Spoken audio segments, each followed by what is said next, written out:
Welcome to A Prosecco, the podcast that raises a glass to moms who are transitioning from empty nester into the next beautiful phase of life as a free bird. I'm your host, Bernie Slowey.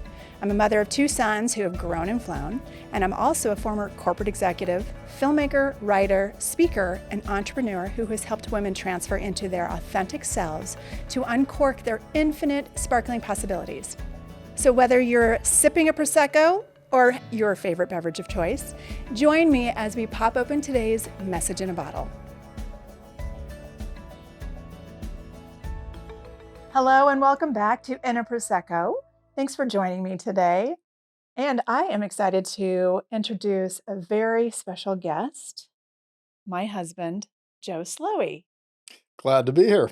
I'm glad to be your first guest.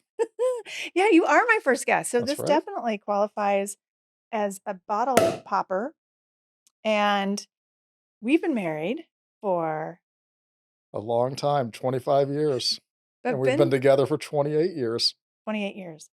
So either I'm having one glass today or I could be having the whole bottle depending on how we go with the interview. Let's do it. So I'll pour and I'm having, explain what you're having. I'm having sweet tea. And you made it at home. I made it at home. Homemade sweet tea. Homemade sweet tea. And I'm having my regular cuvée. You're having caffeine. I'm having cuvée or cuvée if you're French. But it's really Prosecco and a little splash there. So now that we're actually Cheers. on our first episode together, cheers to you, toast. I really appreciate you agreeing to be on the show because I thought it was important for us to share with others a he said, she said perspective of empty nesting. I think it's apropos since we went through it together. Yes, exactly. And we just had our boys home for Thanksgiving. And this morning, really, I had an idea for a topic, which I probably will do later, but it came to me that really the person that came up with the free bird concept was you, because I was definitely the empty nest syndromer. You were the empty nest mess. And you're like, but we're free birds now. We get to do whatever we want. So I thought it would be a healthy way to kind of share our story and how we both approached the life change. And then also kind of really how it's been going. Because Sure. it's been, 4 years? I think so. Because our eldest, Nick, went off to college in 2019. And then our youngest, Jack, went in 2020. And our oldest actually lives with us 3 months out of the year because he works on a cruise ship for the other 9 months. And then our youngest son is still in college and he's finishing up his freshman year. But I wanted to start off first kind of talking about how we met. But first and foremost, because this is my first interview, I want to know more about your background, Joe, before we share how we actually met. One of 4 kids, military brat, lived all over the world, mainly in the United States, lived in Iceland for a couple of years. Youngest of, I'm not the youngest, I'm third in the line of 4, 2 older sisters and a younger brother. We met obviously in Denver. Well, you were a military brat, so you moved all over the place. Right. And being born in Texas, Yep. are you still a Cowboys fan? Sort of. It's kind of hard to root for the Cowboys when they're a 500 team every year. Well, then you moved to places like Alaska, Iceland. Coast to coast in the United States, yes. Iceland was 2 years in Iceland back in the 70s, late 70s. High school in Virginia. And a brief stint in college, then 6 years on a cruise ship, and after that point is when I moved to Denver, and the rest is history. Yes, indeed. Although we didn't start dating for several years after I moved there. Right, when you started hitting on me Right, right, when you were having your 4th of July party. right. That's not what happened. I think it was mutual. I mean, it was more of like, okay, we were attracted to each other and we'd known each other for a couple of years. I would agree with that. And that I finally gave in. Right? That's not what happened, but it's your story, tell it how you want to. It's your show, tell it how you want to. Well, I will say that what I always appreciated, when we first started dating, that, you had a dog, Barkley, a beautiful black lab, and you were very responsible with him, and I think that's one of the things that really was attractive for me, that I saw that you were very responsible. I mean, I was in my mid-20s, living life, like, I felt like 25 was one of my best years ever, and not because I met you and we started dating, but that was a big, big part of it. But I had graduated from college, and I thought I was gonna go off to grad school, so then when I had my summer off before I was gonna actually start studying for the GMAT, I thought you were gonna be my summer of fun. And it was more than just the summer. It was definitely fun. And then when we had, our friend ask us to dog sit her puppy, Yep. Bailey, and you were watching Bailey with me, and so I saw how adorable you were with her, sweet little, like, 2-month-old puppy, and I was like, "Oh my gosh, this is someone I could see being the father of my children." And this is coming from somebody that didn't wanna have kids or didn't think you would have kids. Oh, no, I planned to have my tubes tied originally when I was 18. I'm glad I didn't, but I also thought that if I ever were to have kids, I wanted to be able to have boys. Absolutely love boys, and then that's what we got. We got 2 amazing young men who are just awesome, and I love how close they are to one another, and really it was an example that I saw between you and your brother Peter and how close you were, and, like, growing up together and experiencing all of the different places that you lived in, but also just that you were close in age, and I always wanted that. I didn't have that growing up because my youngest sibling, or my sibling next in line, was 5 years my junior, and then the youngest was 15 years my junior, so I really admired how, I mean, your parents had 4 kids within 4 years and 4 months Yep, one after another. and My remained dad wouldn't leave close. my mom alone.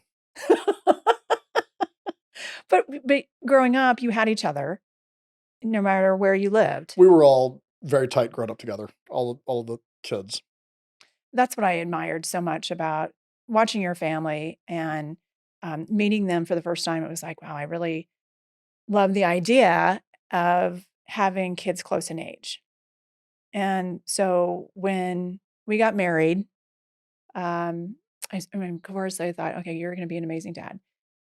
Then we got married in Mexico in 1998, where we decided to go back to Cozumel, where we first had our, Our first trip together. yeah, it was our first real vacation together. And I had never been to Mexico. I mean, you travel all over the world, being on the cruise ship and being, in different, growing up in different places in the country and in the world.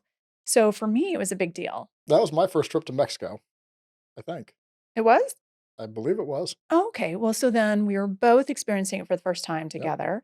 And that's where I felt like, oh my gosh, this is definitely someone I could spend the rest of my life with. So when it came to the proposal, you had the ring for what, all of 2 hours? And it was burning a hole in your pocket, from what I recall, that you just couldn't wait because we were going to go back to Mexico. And I think you had planned to propose when we were returning to Mexico for vacation. I had purchased the diamond, and it took a while for Sal Vargas to make the ring. And once I got it, yeah, I was pretty excited, and I couldn't wait. Well, tell the story about how with Barkley, your puppy, who I ended up adopting. Well, I obviously, I was super nervous, and I was practicing. First, I asked Barkley what his thoughts were on proposing to you, I love that. and, you were already a pseudo mom, and, I was rehearsing with him on the proposal, and you were late coming home from work, and I kept calling you, like, "Where are you at? What are you doing?" And, um, I stayed in my suit, which was very rare, because I normally take it off right when I walk in the door, and, yeah, the rest is history. I She said remember yes. I did. That was an easy yes, and I remember I was on the phone actually because I was completing an interview, and it was just it was more probably of an informational both ways, and this was a job that would have moved me to Seattle. And I remember asking you, like, what if I get the job and I end up moving? What are we gonna do? Because at that time, we were renting a house together. So we were living together maybe not even quite a year or about a year. And I'm thinking, what's gonna happen? And so I'm in deep thought about like, what am I gonna do if I end up getting another interview and decide to take this job? Are we moving together? But what I remember about the day that you proposed that evening, that I came home and you'd played Sarah McLachlan, my favorite, and I thought, well, that was interesting. But again, I think my thought was like, what am I going to do? I don't want to leave Joe and I would want him to come with me. Are we there yet? And then you had popped the question. You got down on not just one knee, but you got down on both knees in front of Barkley. And it was probably the happiest moment of my life till the kids came. It genuinely was the happiest moment that I think I'd ever felt in my entire life. I know you were nervous, Of course, I was super nervous. but yes, I said yes, and then we went to celebrate We did. and then decided we did go to Mexico on our vacation. I had my ring, which I wasn't even used to. And so I was so nervous about like wearing it and messing it up. But we got to Mexico. We were actually in Cancun, but we went to Cozumel. Went to Cozumel and decided this is where we should get married.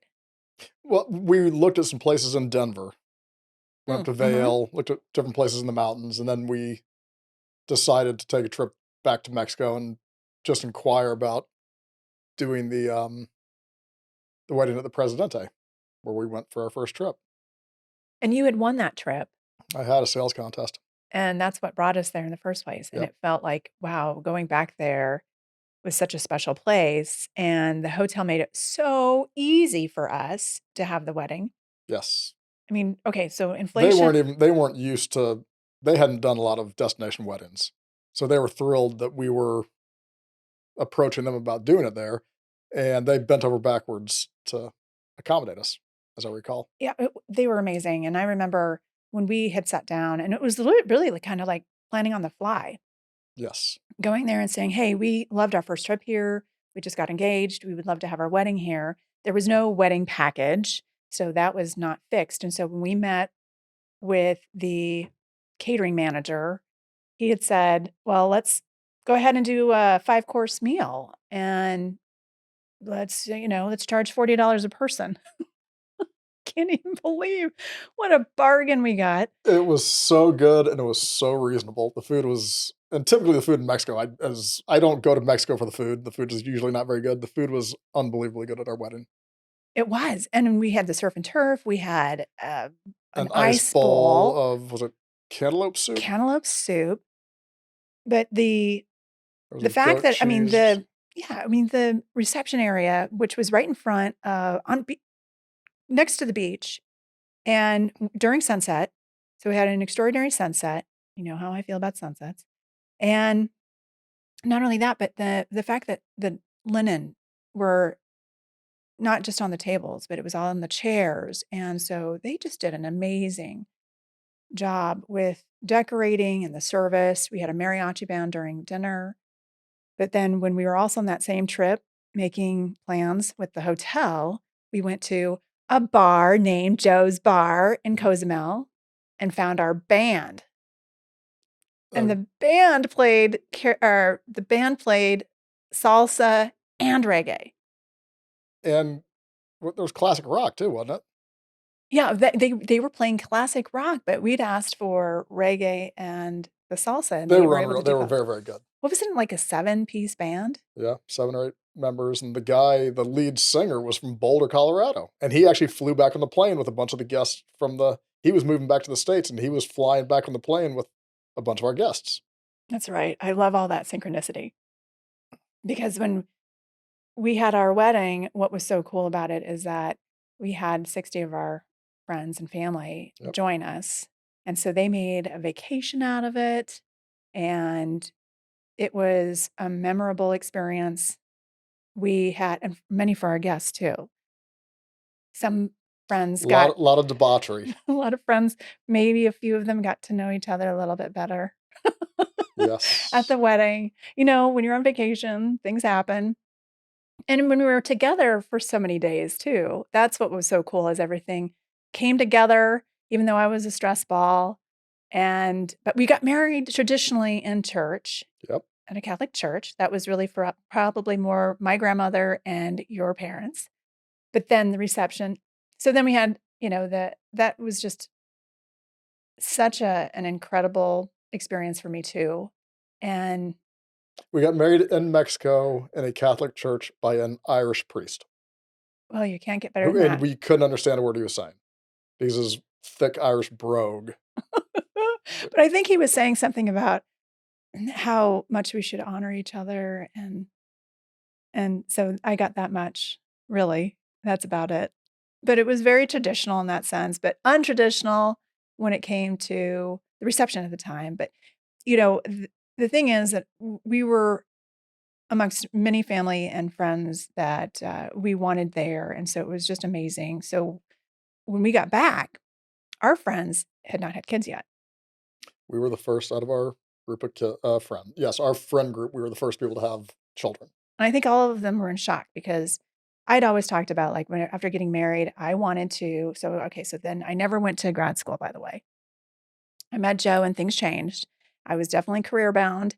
Then I thought, my 5-year plan, though, is that we'll have kids later on because I still want to be able to I could still potentially get a master's degree and go into business. But then that changed as well. We wanted to have kids sooner than later. I did. You were resistant at first. Well, you would have started on our honeymoon night. I was trying. And and I was like, "Well, how about a year?" Or 2 years, actually. I said, "How about 2 years?" And I think that's when we came to the compromise of a year. However, I also remember it took a long time to get even conceived with our first. So, Nick, he was just stubborn, I guess, and decided, I'm gonna come in when I'm gonna come in on my He was time. a challenge. Yeah. He was a challenge. I mean, he wanted to be delivered late.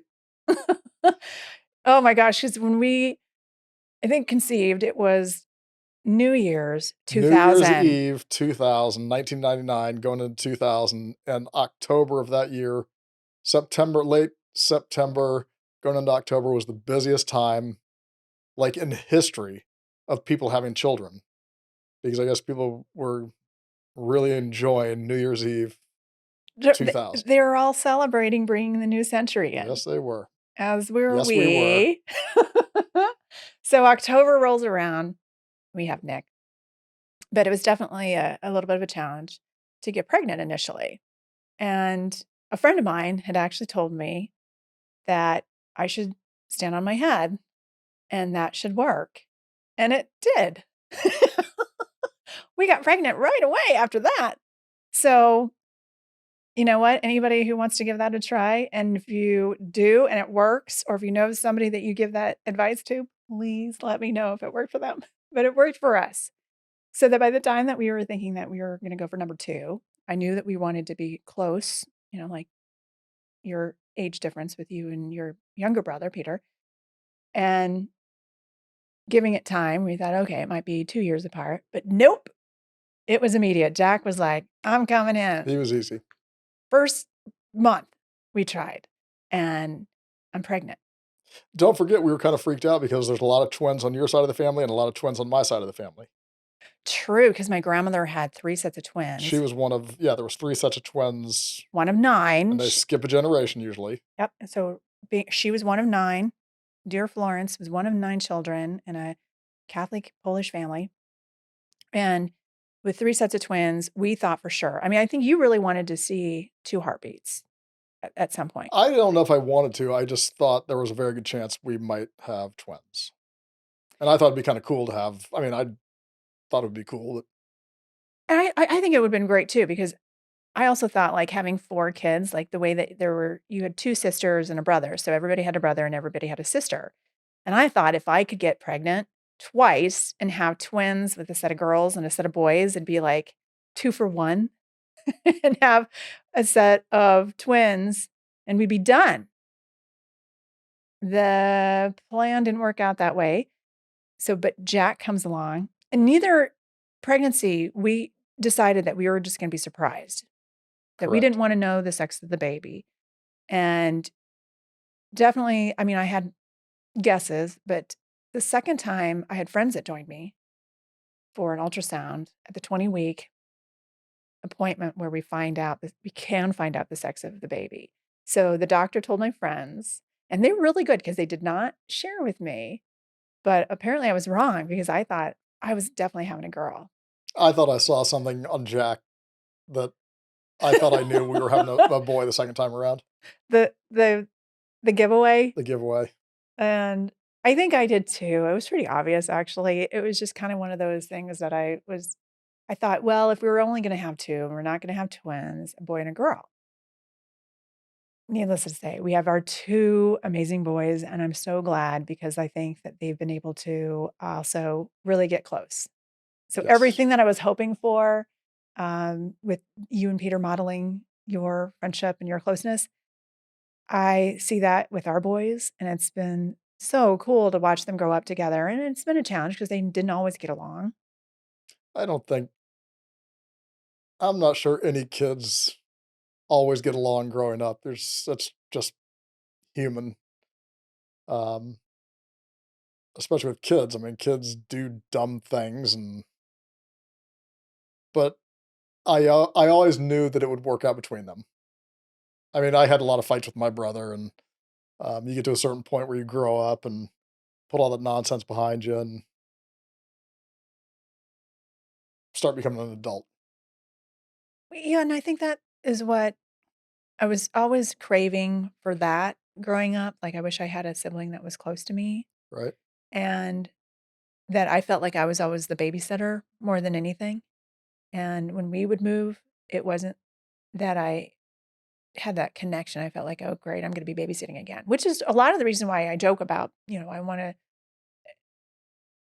clarify that the reason why I wanted to tie my tubes was because I always felt like I was already a parent taking care of my siblings, and with babysitting them, I thought, "No way, I've already done that." And a little bit of it too was like, "God, I do not wanna mess up any other human beings." And thankfully, I think we did a pretty good job with our boys. Yeah, I would agree with you. I mean, being a parent is certainly challenging. There's no guide on how to do it, and they turned out really good.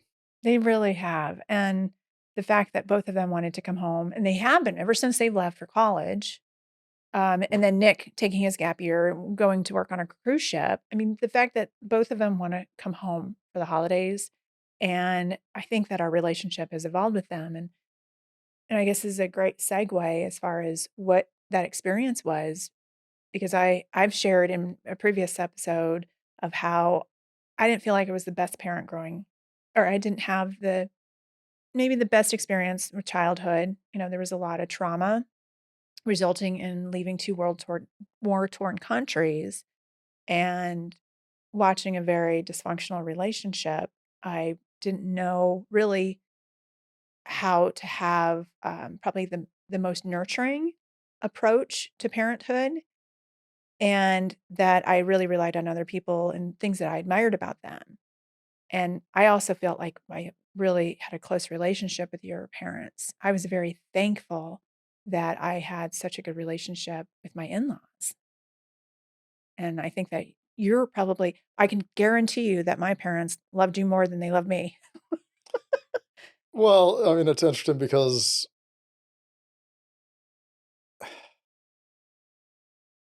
my father was not he was a very difficult person to be around, and I don't say that in a disparaging way. I love my dad, but, um, I mean, as you know, I think he had really bad PTSD from the war, and as a kid growing up, you just never knew what you were gonna get. So, what it taught me, and I think you learned the same thing, is, you learn what you didn't like about your parents and how you would change that being a parent, and I think we did a good job. And we've always told our kids that. It's like, you're not gonna agree with everything that we have done as parents. And there's things that I as a parent wasn't proud of what I did, and I wish I could have done it differently, but, um, our kids will be better parents than we were. That's what we've always told them too. Like, Yes, take what, that you can learn from us of things that maybe you appreciated, but definitely, like, if you can be a better parent or just be better in every way in life, that I think that's what we have always hoped for them is to have those experiences that we had hoped for, and also to encourage them to also be their own person. And that really, though, was not something that I had grown up with. And I think you're right. I think it's always like to kind of explain, like, when I've shared about my experiences in childhood, I feel like growing up, if there are issues that we have, yes, then those are things that we can say that the parents did or what they didn't do impacted our how we developed as a person or our values or what we want to be in the world ultimately. And I can say that same thing that my parents, for me, I just feel like they were dealing with so much of their own trauma that they never resolved it and they couldn't be the best parent as a result of really being in their own world and the way that they resulted with really five children. Um, that I think with particularly my mom coming to the United States and having to deal with a different culture, she did the best she could. My dad, who is still alive, and he did the best that he could, that were in I think, a place of like really being able to reflect back as far as, we as parents did the best we could, Joe.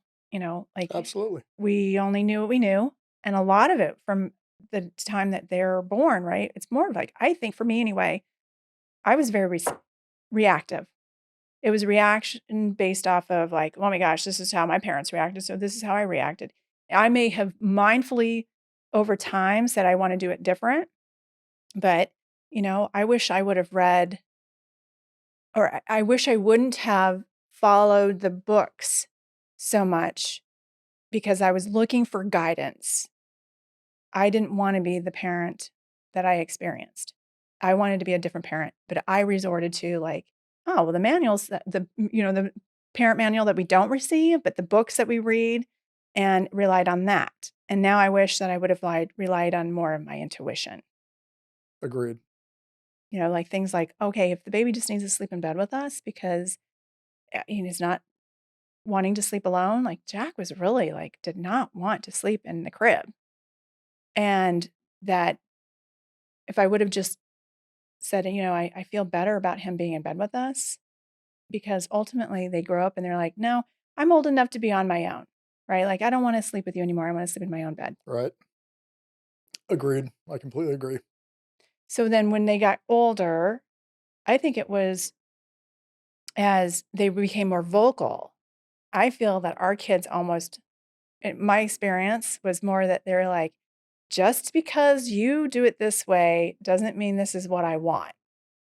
And particularly, it was our eldest who was like vocal about, because ever since he was 4, has said, I'm an adult trapped in a kid's body.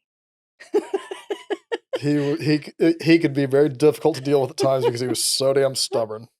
And because he's like this old soul that would tell us what he needed or why, I just didn't handle things the way that I wish I would have and listen to him more, because I always thought like, oh, I'm the adult. I know more than you. In reality, when I think back, that kids and what things that come out of the mouth of babes, that he and Jack both have become my greatest Yeah, I d teachers. to me, I think it was really important that both of us have talked to our kids and told them, there's things that we wish we'd done differently. And, that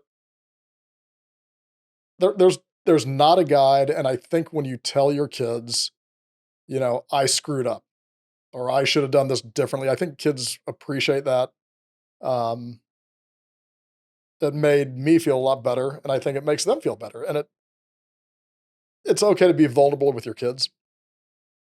I agree. I feel like that was probably the thing that we have done a really good job with is to be able to admit our mistakes to them and to also to be able to apologize.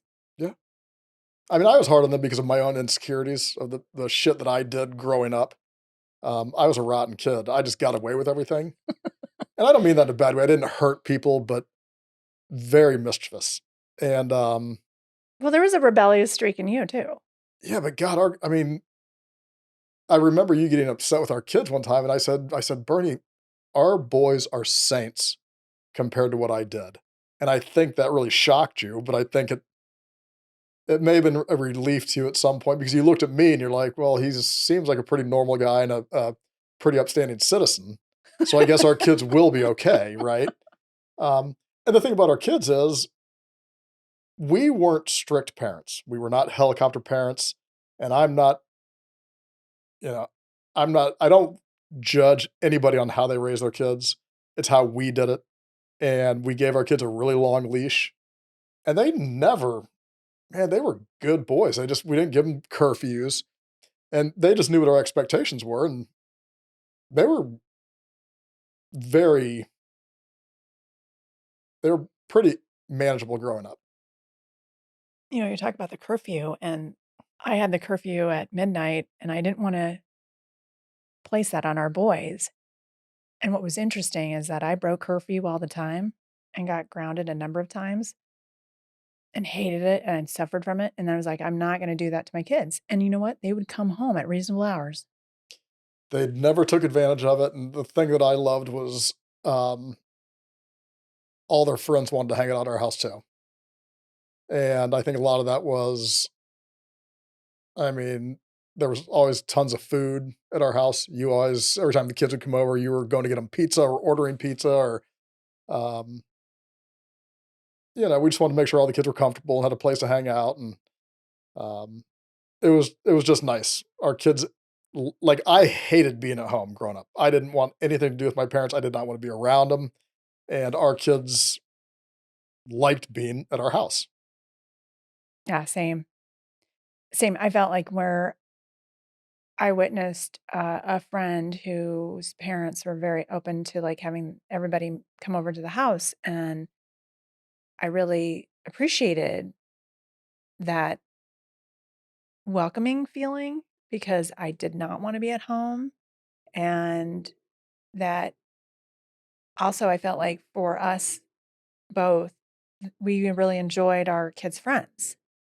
And their parents. Oh, we made friends with our kids' parents because of, I think they helped us bring together our circle of friends and where we were traveling together, some great memories. And that's why I think when the holidays come around, where we've done all this travel or spring break, we've done all this travel with family, right? Our friends who become family, and the holiday traditions that we would have together, so that when we moved away from, after the kids went off to college and then we moved, I mean, those are the things that I absolutely miss. I even went through melancholy the first year that we were away from our It friends and was a lot of fun. family. You did a great job of, our Christmas parties um, and every year it's our dear friends would come over with all their kids, and it was so much fun spending time with all of them and their kids, and, um, we were very fortunate with the people we had in our life and the our kids' friends, and, um, we were very, very blessed with how our lives turned out and how our kids turned out and the relationships we have with our kids and their friends. Oh, absolutely. If anything, I'm still friends with most of the family. Sure. Um, I mean, I'm friends with all of them. It's just that the closeness, I think, of those who, when you travel together and you create traditions together. And I didn't have that growing up. We were always, I mean, it was kind of, we were with our family. And it was usually going to my Aunt Dee's for Christmas, or we'd have one thing I will say that the traditions that my dad created for us at Christmas time is probably why I love Christmas so much, and that I wanted to be able to have that for the kids too, because of the memory of like trying to produce as much of a positive experience around the holidays. And so in doing so, then when we went away and didn't have that any longer, that was I guess the offset was like, oh, I'm missing that. But then being able to create new traditions. And I think for Thanksgiving, I like being able to travel and we're not at home. But at Christmas time, I like being home.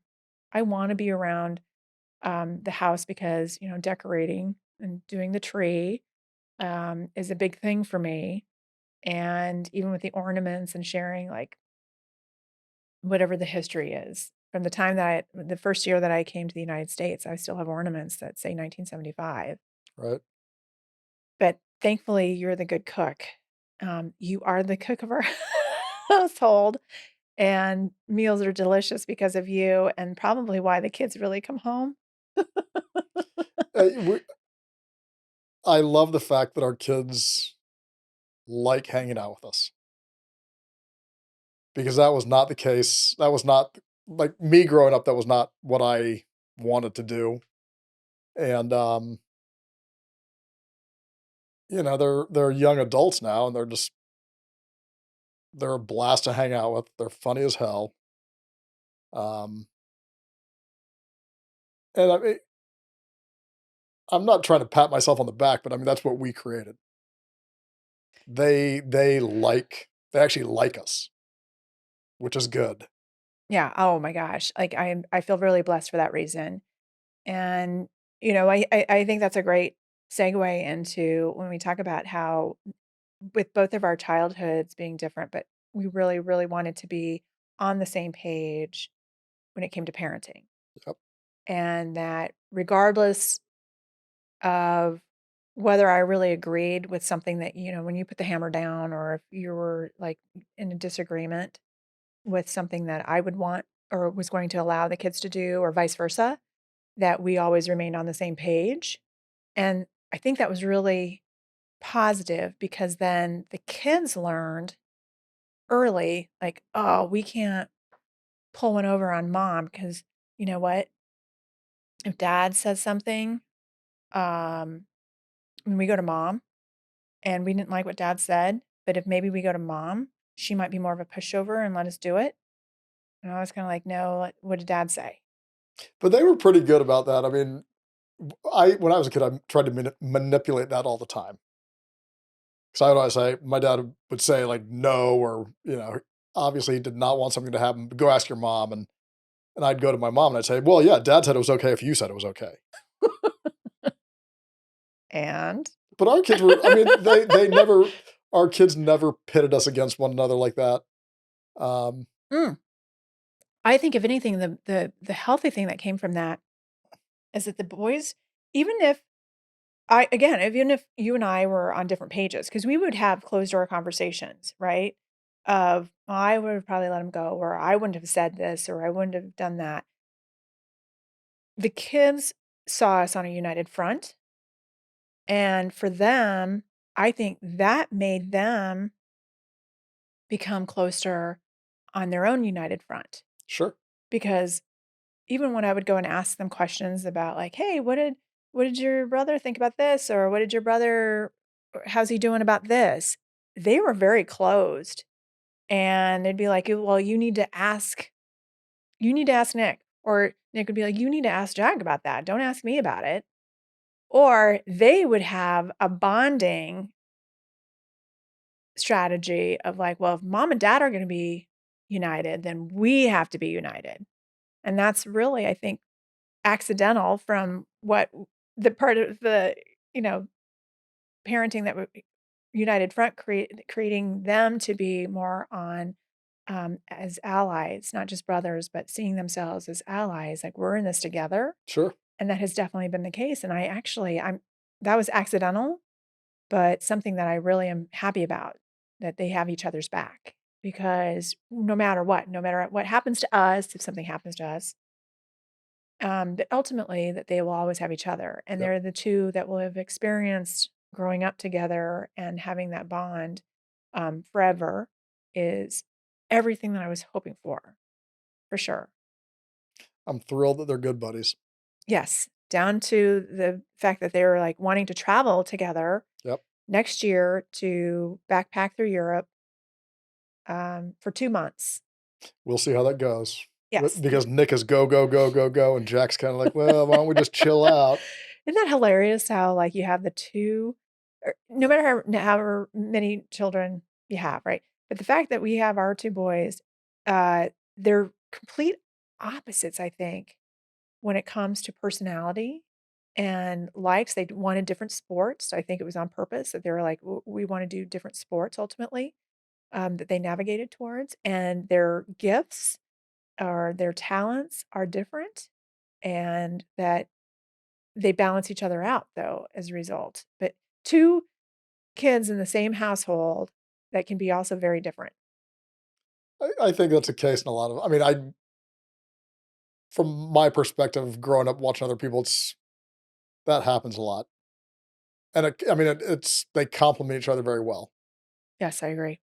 So, They do. They complement each other so that when we were, talking about, like, the hope that we wanted for the relationship. Now, if we were to look back at the elementary school years and how we found out about learning differences for both of them, and what I appreciated actually, this is when I had stepped away from the corporate world, and as we were discovering some learning challenges that Nick had, and this is why he's been such a great teacher, both of them, really, both Nick and Jack. But for me, like having Nick be so good at one subject or a subject matter, but then not showing um, the same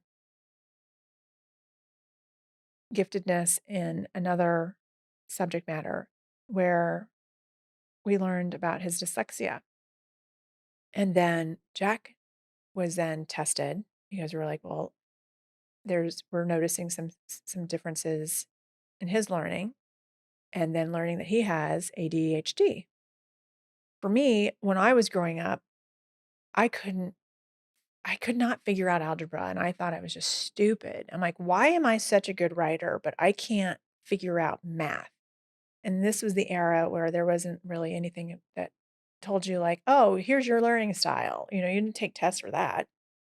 But I felt so stupid, and I was always so self-conscious because already I was like, "I'm so different than everybody else because I I was born in a different country."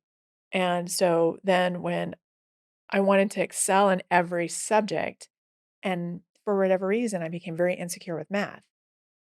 And I know that there's a learning difference, I can't remember what it's called, but there is a learning difference for math, and so I just was very self-conscious about that, so I overstudied almost to overcompensate, in a way that it was like, okay, see, I'm not stupid.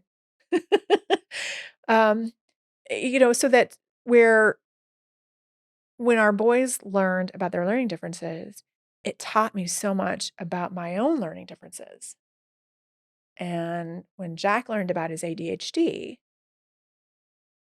I thought it was very profound what you were able to discover growing up in school. Well, I mean, I had horrible ADD, but back then nobody knew what it was, and everybody thought I was just dumb, including myself. I mean, I'd sit in class all day and look out the window, 8 hours during the day just waiting for school to be out. I just couldn't stand being there, and I did not care about school at all because I just couldn't grasp it. I mean, I don't know if any of the listeners out there remember. I'm guessing you guys are all about the same age if you're listening to this podcast, but there was an old Memorex commercial where a guy's sitting in a chair and he's got speakers in front of him. The speakers are blaring. You can just tell the speakers are blaring, and the music is just screaming by him. And that's how it was when people were talking to me or I'm in class. People are talking and I'm not hearing a word. I'm not absorbing any of it. It's just going right by. And it was an awful way to grow up. It really was. It's to sit in school for till you're a senior in high school and you hate every minute of it. You feel less than, you feel dumb because you just cannot absorb any of it. Um, it was tough. You're thinking of the Memorex. The Memorex, what'd I Yep. say? No, no, no, no. You were like, I don't remember what the ad was, but Oh, the Memorex commercial, because yes. the cool poster of the Yes. guy, like it looked like the speaker was just blaring so much that Yes. his tie or something, like everything was blowing. Is it live or is it Memorex? I totally get it. And that's how I was with math. And two things. I didn't want my kids to experience the prejudices and what I had grown up with, the Vietnam era stigma, and then coming from Iran during the anti-Shah revolution, like people thinking that our family was terrorists, that I learned later from a friend who's like, I was told I couldn't play with you because you were a terrorist. Like whatever circumstances are. I think that's what's interesting about what we bring into our parenting are all of those insecurities growing up. And we don't want our own kids to experience it. So we try to either shelter them, or in my case, where I was like super critical, I was so hard on the boys if they made a mistake, right? Because my perfectionism, that I wanted them to be perfect children because I didn't want them to experience the pain and the judgment that I had. And and particularly when they had the learning difference, and it was like, well, that this is something that it wasn't understood for us. When we were first told that Nick probably could use an IEP plan, or a 504 plan. And I remember we were like, well, we can't have that because that means that people are going to judge him or look at him differently. Versus now realizing like that is when the parent has to be super diligent to ensure, as an advocate for our children, that just because they have a learning difference, I don't like using disability, because they have a learning difference doesn't mean that they're any less smart. And that's, I think, what watching them go through their learning differences, my projection was, see, I'm not stupid. Neither are they. And I wanted to be able to be their very best advocate and champion to ensure that they were getting the best education, but support for it so that they have this desire to continue to learn and not want to be somewhere else. Like, yeah, being in the classroom might be challenges for boys anyway, right? Yep. Because of the activity, you're just like, I want to be outside playing. I want to be doing sports. I want to be just doing something other than just sitting still, Yes.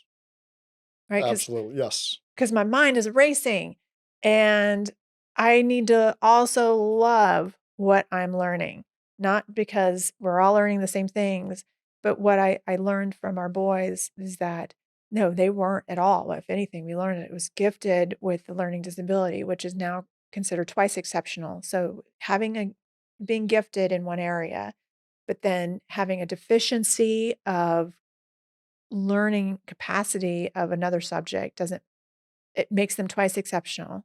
And that I think most kids want to be able to be seen for what they're really good at, not what they're not good at. And we bring that into parenting, right? So that we're like, God, we just don't want our kids to suffer or feel the same sadness that we experienced. That's the insecurities that I was talking about, that I was pushing on them because I didn't want them to go through what I went through, especially Jack. I mean, Jack's just like me, and I'd never wanted him to feel less than, or it was important to me that if they want to go to college, that they would get into college. And that's why I was very hard on them in school to do well in school. Ugh, And we also would do anything that we needed to do to make sure they had the resources, and fortunately, we were in a position to do that. Um, if they needed tutoring or something, or any other type of help with school, we could provide that for them. the tutoring was so incredible. And when I mean tutor, like we had Johanna She was awesome. who helped Nick with his reading. And Johanna was a lifesaver because she first took the time to know who he was and to really ask him questions. And when we still ask Nick today, like, what was it that helped you get over that hurdle? Because at a point where we were giving him books on tape to listen to and that he could follow the book, Yep. but it was with his sessions with Hannah, and I think it was like, you have someone who believed in you. That's what Nick will say. N Johanna made all the world of difference because she believed in me.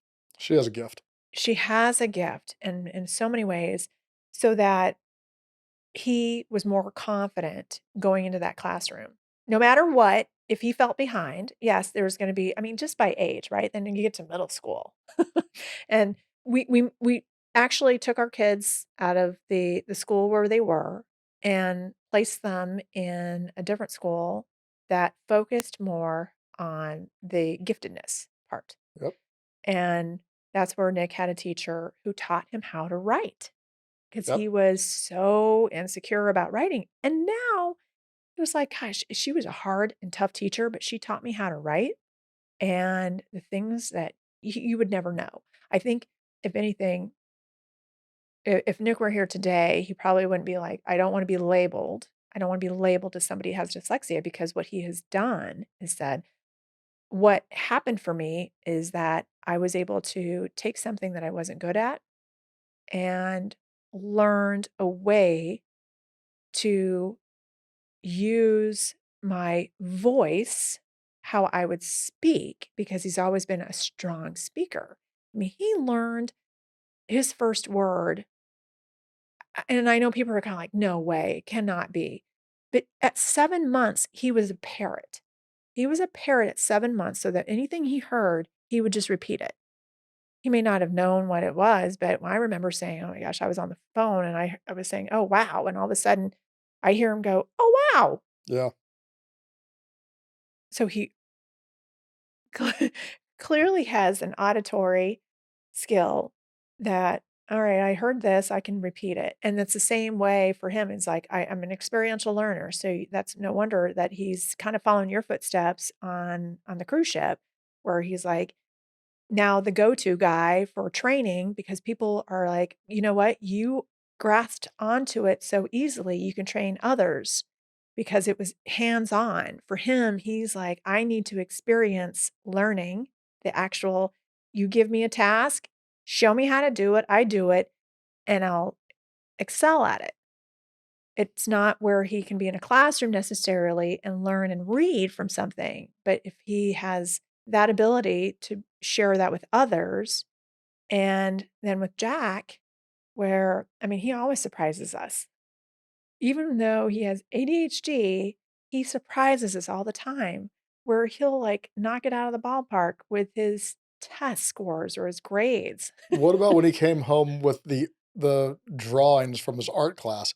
I had no idea he could draw anything, and he came home with the pictures. I was shocked. I mean, shocked at how good of a drawer he was. I both of them, Yeah, having the skill of being and able to writers draw, and to write, and well, far exceeding anything that I could have done in school. I mean, especially when they took their ACT and SAT test scores. I mean, I was really worried more about myself because I couldn't get those high scores as much as, and we that I never took any kind of tutoring, but I was like, I of course on the math side is where I failed. Thankfully, it was the I guess the writing portion. I could write the hell out of an essay.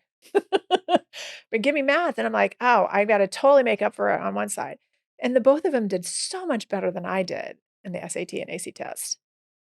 And that's where I was thinking, okay, at least to give them the support that I never had at home. I mean, it was stumbling through elementary school, kinda like the quirks through middle school and by high school, and even when they got to college. Like, it was all about them being much more secure about what they wanted to learn and focus more on their skill sets versus their deficiencies. right, So, I know today we were supposed to be talking about kinda like where, what how our perspectives were from me being this empty nest survivor to you being this free bird mindset. But I think clearly we need another episode to share more on the subject matter of like how do parents transition and because you and I having different experiences with that. I was definitely like because of all of that background, like I think that I'm not wanting to let go of parenting now that I seem to have figured out that I really enjoy it. I really love being with my kids. I love who they are. And to see them wanting to be free on their own, whereas you had a different mindset, and where I give you credit for the free bird terminology that I use for the podcast. You had a totally different feeling about it. You were like, "Are you kidding me? We're free birds. We can go do whatever we want." but your kids are supposed to leave the house, and, you never know if they're gonna be ready for it, um, and they just have to go and see what happens. Well, I think you're right. I mean, I knew I was done at home because I'm like, I really need to have my own life. When I turned 18, I didn't actually leave until I was 19, where I went to, pay for rent on my own, and you went to work on a cruise ship.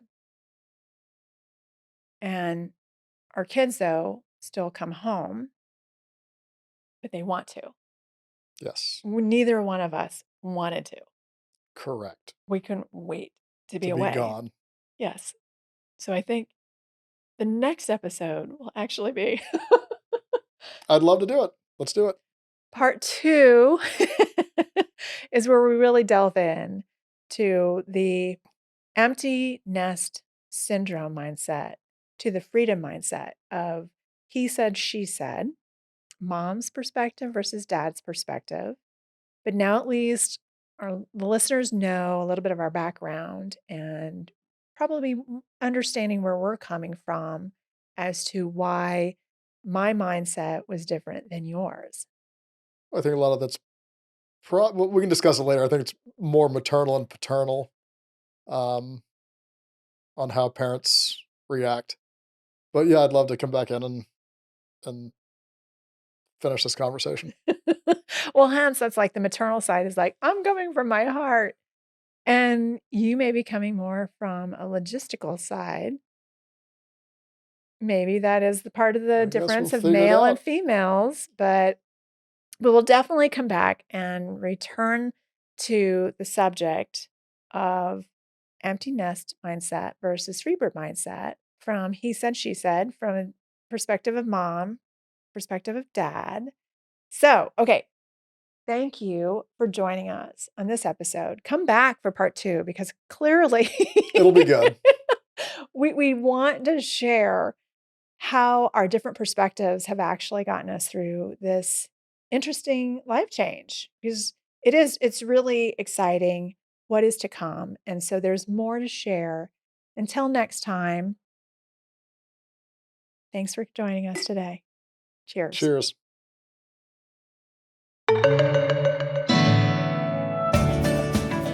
If you enjoyed this episode of A Prosecco, be sure to subscribe so you're notified when a new episode is posted. Rate and review the show, and please do comment and share ideas for topics that are important to you. A friend who cares is a friend who shares.